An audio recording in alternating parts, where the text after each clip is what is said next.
नमस्कार, बहुत स्वागत है आपका। आप देख रहे हैं द न्यूज, आपके साथ मैं सृष्टि मिश्रा। राज्यसभा सांसद और यहां देश के जाने माने वकील, इन्हें अमीरों का वकील कहा जाता है। मैं बात कर रही हूं कपिल सिब्बल जी का। कपिल सिब्बल जी देखिए, हेमंत सोरेन की गिरफ्तारी के बाद से लगातार बयानबाजी तेज कर रहे हैं और एक बार फिर से कपिल सिब्बल को दिक्कत हुई है कि ईडी की विश्वसनीयता चली गई है। बड़ी खबर इस वक्त की, हमेशा ही ईडी पर सवाल उठाते उठाते कपिल सिब्बल न जाने क्यों ऐसा कुछ कह जाते हैं कि विवाद में आ जाते हैं। अब देखिए, विवाद में इसलिए आए हैं क्योंकि लोग ये कह रहे हैं, ये जनता कह रही है, बीजेपी कह रही है कि कपिल सिब्बल को इसलिए दिक्कत होगी क्योंकि सभी बड़े बड़े केसों को वही लड़ते हैं और गलत भ्रष्टाचारियों को बचाते नजर आते हैं। तो क्या ये इल्जाम सही है कपिल सिब्बल पर? आप मुझे कमेंट करके बताइए। दूसरी खबर सुनिए, कपिल सिब्बल हेमंत सोरेन की गिरफ्तारी के बाद से ही तिलमिलाए हुए हैं और मैं ऐसा इसलिए कह रही हूं क्योंकि 2 बार उनकी बयानबाजी तेज हो गई है।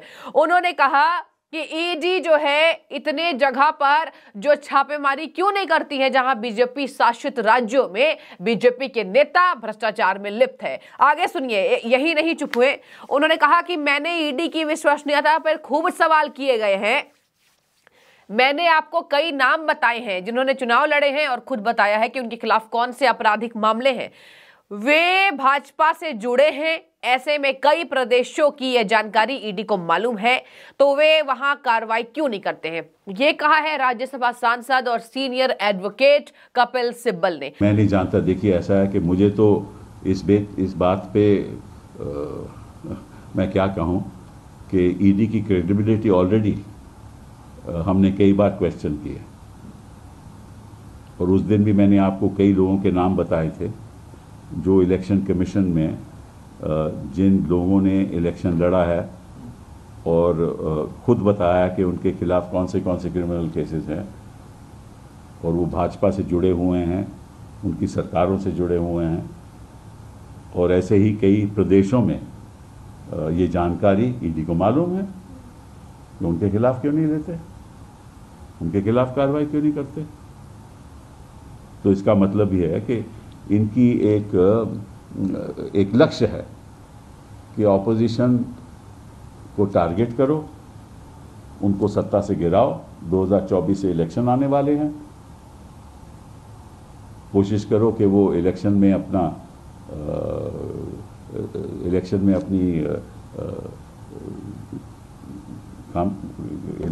कैंपेन ही नहीं कर सके और जब कैंपेन नहीं करेंगे तो निश्चित रूप से उससे प्रभाव पड़ेगा। तो भय की राजनीति के आधार पे एजेंसीज का दुरुपयोग करके आप चाहते हैं कि इलेक्शन में आप सत्ता में वापस दोबारा आओ, तो ये अपने आप में बहुत गलत है। और अगर संविधान को इस तरह से उसका दुरुपयोग किया जाए और गिनी चुनी सरकारों को जो लोगों ने चुनी हुई हैं उनको ऐसे गिराया जाए तो फिर हिंदुस्तान का भविष्य तो खतरे में होगा।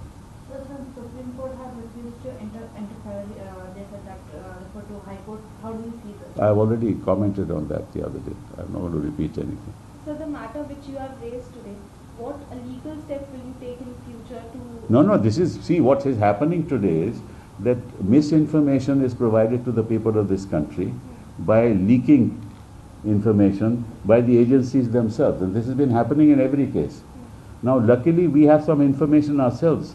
So before they can leak information, misinformation, it's time that we inform the people of this country as to what is really happening. That's why, otherwise I normally would not have made a statement in the press. But it's only to preempt the machinations of these agencies which seek to tarnish the image of people and the reputation of people and destabilize governments.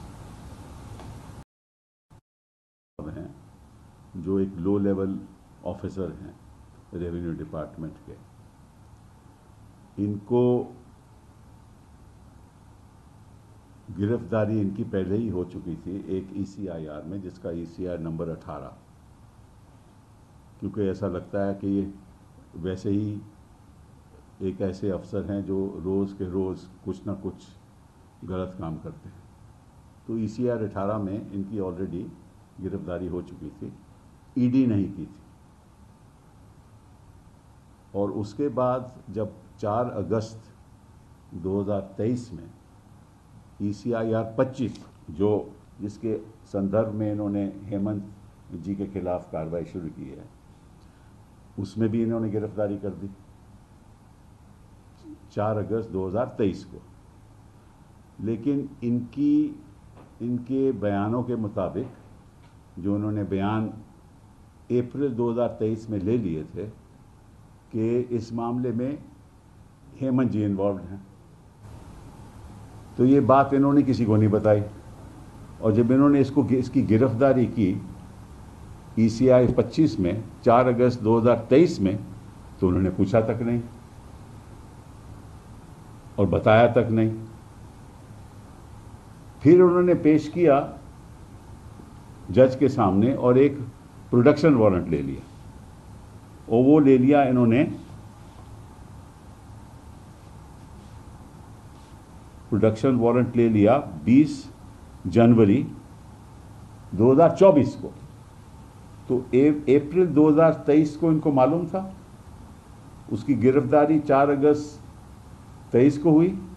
फिर इसका magistrate के सामने production warrant ले लिया ताकि police custody इनको मिले। उन्होंने प्रोडक्शन वारंट लागू ही नहीं किया और अपनी याचिका में ये नहीं कहा कि इनको मालूम है कि हेमंत का इन्वॉल्वमेंट है, और उसको पुलिस कस्टडी में नहीं लिया। क्यों नहीं लिया मैं आपको बताना चाहता हूं। इसलिए नहीं लिया क्योंकि वे चाहते थे पहले हेमंत को कस्टडी में लें, फिर इसको नए प्रोडक्शन वारंट लेकर कस्टडी में लेकर इससे कहलवाएं कि हेमंत की इन्वॉल्वमेंट है। तो 20 जनवरी 2024 को प्रोडक्शन वारंट लेकर उनकी पुलिस रिमांड नहीं दी, कहा कि हम दोबारा आएंगे। अब इन्होंने 31 जनवरी को दोबारा याचिका फाइल की और 5 तारीख दैट इज कल उसकी पुलिस रिमांड लेंगे। फिर उससे कहलवाएंगे कि हेमंत जी की इन्वॉल्वमेंट है। ये काम कर रही है ईडी। मतलब कि अप्रैल 2023 को आपको मालूम है, आप कहते हैं आपको मालूम है कि हेमंत की कोई इन्वॉल्वमेंट है इसमें, लेकिन आप कोई पूछताछ नहीं करते। इसी भानु प्रताप प्रसाद से कोई पूछताछ नहीं करते, याचिका डालते हैं, कुछ नहीं बताते, प्रोडक्शन वारंट लेते हैं, उसको पुलिस रिमांड में नहीं लेते, और फिर गलत बयानी के साथ हेमंत के खिलाफ मुकदमा करके ECR 25 में उनकी गिरफ्तारी लेकर अब इसको रिमांड में ले रहे हैं। अब इनको रिमांड में उसको बोलेंगे कि तुम इम्प्लीकेट करो। तो क्या हो रहा है इस देश में? हो क्या रहा है? और कोई ट्रांजैक्शन नहीं भानु प्रताप प्रसाद के साथ, कोई जानकारी नहीं इनकी, हेमंत जी इनको जानते नहीं हैं, कोई टेलीफोन कॉन्वर्सेशन नहीं, कोई विजिट नहीं।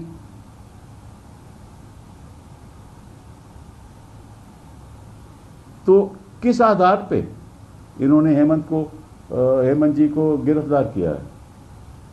क्योंकि कोई किसी से ओरल स्टेटमेंट, वो भी अप्रैल 2023 की ओरल स्टेटमेंट लेकर किसी को आप गिरफ्तार कर दो। कल तो मैं किसी की ईडी को ECR करके किसी का भी नाम ले सकता हूं हिंदुस्तान में, उस आधार पे हम उसकी गिरफ्तारी कर सकते हैं। और ऐसा आदमी जो रोज के रोज ये काम करता है, जो ऑलरेडी एक क्रिमिनल है, जिसके खिलाफ आपने ECIR 18 में उसको गिरफ्तार किया है, वो आपका एक स्टार विटनेस बन गया। ये जानकारी मैं आपके द्वारा देश की जनता को बताना चाहता था। बहुत बहुत धन्यवाद। Sir, do you think that basically ED is creating evidence against Hemant? This is their job. This is, otherwise, if they wanted really to investigate this matter, they had known about it since April 2023. On 4th of August, when they arrested him in another ECIR, when Bhanu Pratap Prasad was already arrested in ECIR 18. This one that we are dealing with, in which they allegedly say Hemant is involved in ECIR 25. He was already arrested. Then when they got to know about it in April, they would have immediately asked him, what are your relations with? They never asked him. They never brought anything on record. They must have investigated him, taken his statement on 4th of August. There is no reference. Then they seek his police remand. They get a production warrant on 20th of January, and on 20th of January they don't execute the production warrant. Why? Because they knew at that time, according to them, that Hemantji was involved. They should have executed the production warrant, asked him so many questions. They don't ask, they don't even execute it. Then after Hemant is arrested, they now say, all right, we filed an application for remand. Now they'll take him on remand on the 5th. And then we'll ask him to make a statement. And then they will tell the court, see, it is corroborated by this man's statement, who was already a criminal. This is the kind of credibility that this organization has, to try and implicate people, to destabilize government, to ensure that sitting chief ministers are made accused on the basis of fabricated evidence. This is a very sad state of affairs in this country. And where will it end? Kapil Sibal ने कहा है कि कई ऐसे नेता हैं, कई ऐसे राजनेता हैं जिनका नाम मैं जानता हूं, जिन्होंने एक चुनाव में खुद कहा था कि मेरे ऊपर जो भैया आपराधिक मामले दर्ज हैं, और आपराधिक मामले दर्ज है और वो भाजपा से जुड़े हैं, और ऐसे कई प्रदेशों की जानकारी ईडी को मालूम है, तो ईडी वहां पर कार्रवाई क्यों नहीं करती है। दर्शकों, आपको बता दूं, अगर बात करूं ईडी के कार्रवाई की, सबसे बड़ी कार्रवाई हेमंत सोरेन पर हुई है, उसके पहले धीरज साहू पर हुई थी, और मैं आपको इनके कृत्य को बताऊंगी। और देखिए, यहां पर जो दिल्ली के मुख्यमंत्री हैं, यहां पर कपिल सिब्बल ने अरविंद केजरीवाल की भी बात की है। अरविंद केजरीवाल न जाने, देखिए कैसे पहले बचपन में हम खेलते थे चोर सिपाही, बचपन में हम छुपन छुपाई भी खेलते थे, तो अब भाजपा कह रही है, कपिल सिब्बल को ये जवाब देना चाह रही है भाजपा कि अरविंद केजरीवाल छुपन छुपाई खेल रहे हैं, ईडी के द्वारा शराब घोटाले में फंसे हुए हैं। और इतना ही नहीं, 2 दिन से अरविंद केजरीवाल एक ही बात रिपीट कर रहे हैं कि भाजपा हमें अपनी पार्टी में शामिल करना चाहती है। आपको बता दें, भाजपा के किसी नेताओं ने ये प्रूफ मांगा और किसी को ये प्रूफ नहीं मिला। ये प्रूफ नहीं मिला तो अरविंद केजरीवाल को 3 दिन का समय दिया गया है, और यहाँ पर क्राइम ब्रांच की टीम ने कह दिया कि 3 दिन के भीतर आप जवाब दीजिए और 7 सांसद के नाम बताइए जिनको भाजपा ने 25-25 करोड़ का ऑफर दिया है। ऐसा नहीं होता है तो बता दें आपको, एक तो शराब घोटाले में फंसे, दूसरा ये बहुत बड़े फंस जाएंगे झूठे आरोप लगाकर पार्टी की छवि खराब करने के लिए। अब देखिए, इसी बात से कपिल सिब्बल को दिक्कत हुई है। इन्होंने कहा, ईडी जो है वो भाजपा शासित राज्यों में क्यों कार्रवाई नहीं कर रही है। और कपिल सिब्बल ने बीते एक दिन पहले भी बोला था, हेमंत सोरेन के बारे में उन्होंने भविष्यवाणी कर दी थी कि हेमंत सोरेन जो है वो कभी बाहर नहीं आएंगे, उनके ऊपर 10 और केसेस लगा दिए गए हैं। हेमंत सोरेन के ऊपर 10 और आपराधिक मामले दर्ज कर लिए गए हैं। हेमंत सोरेन जो है वो कभी अब बाहर नहीं आएंगे। तो देखिए, यानी कि कपिल सिब्बल देखिए कितने वरिष्ठ नेता हैं और कितने वरिष्ठ वकील हैं। नेता तो छोड़िए, वरिष्ठ वकील ज्यादा है वो, और उन्हें बहुत बड़ा अनुभव है वकालत में। मतलब देखिए, सर्वोच्च इनके फीस इतने हैं, कहा जाता है कि जब इंसान जो है, जब भ्रष्टाचारी अपने 3-4 घरों को बेचते हैं, उतने घरों के जो पैसे मिलते हैं वो कपिल सिब्बल का फीस है। अब देखिए, ऐसे में कपिल सिब्बल का इतना हाई फीस है। कपिल सिब्बल कह रहे हैं कि हेमंत सोरेन की गिरफ्तारी गलत हुई है। दर्शकों, आपको बता दूं, हेमंत सोरेन की गिरफ्तारी गलत हुई ही नहीं है। 10वां समन जारी करके ये जो भाग गए थे हेमंत सोरेन और कहा कि आपके दिल में है, कहां गए थे, क्यों भागे? कपिल सिब्बल ने ये तो नहीं कहा कि वो कहां भाग गए थे। कपिल सिब्बल ने ये तो नहीं कहा कि वो जमीन को भूहरी प्रकृति का बताते गए कि ये तो जमीन, जितने जमीन का घोटाला मुझ पर ईडी लगाई है वो भूहरी प्रकृति की जमीन है, उसको खरीदा नहीं जा सकता। कपिल सिब्बल ने ये नहीं बताया कि ये झूठे आरोप उनके ऊपर से उनका पर्दाफाश कर चुकी है। लेकिन कपिल सिब्बल को ये जरूर लग रहा है कि अरविंद केजरीवाल के पीछे ईडी पड़ी हुई है। वैसे ही हेमंत सोरेन के ऊपर 10 और मामले दर्ज कर लिए गए तो वो बाहर नहीं आएंगे। Kapil Sibal is well known कि ये नेता बाहर नहीं आने वाले हैं, और यही वजह है कि ये कह रहे हैं कि भाजपा विपक्ष को खत्म करना चाहती है। भाजपा जो है विपक्ष को नहीं चाहती है देखना, और विपक्ष को टारगेट करके सत्ता से गिराओ। लोकसभा चुनाव में वो प्रचार प्रसार ना कर पाए, जब प्रचार नहीं करेंगे तो निश्चित रूप से इसके दुष्प्रभाव करेंगे।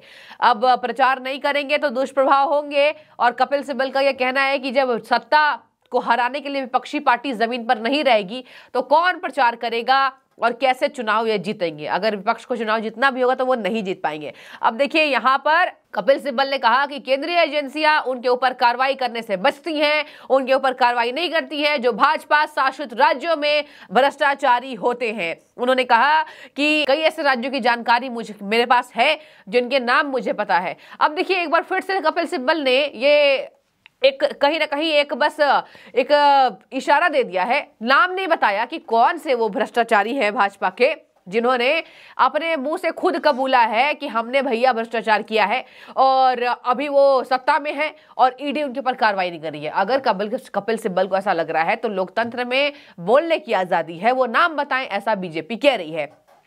यही वजह है कि कपिल सिब्बल बार बार ये तंज कसते रहते हैं और कपिल सिब्बल को खुद ये मालूम नहीं होता है कि किस तरीके से भाजपा पर प्रहार करना है। और यही वजह है कि ईडी की गिरफ्तारी के बाद, हेमंत सोरेन की गिरफ्तारी के बाद यहां पर कपिल सिब्बल बौखलाए हैं और कपिल सिब्बल बार बार कह रहे हैं कि यहां जो ईडी कार्रवाई कर रही है वो गलत है। और यही वजह है कि अब विपक्ष को भाजपा खत्म करना चाहती है।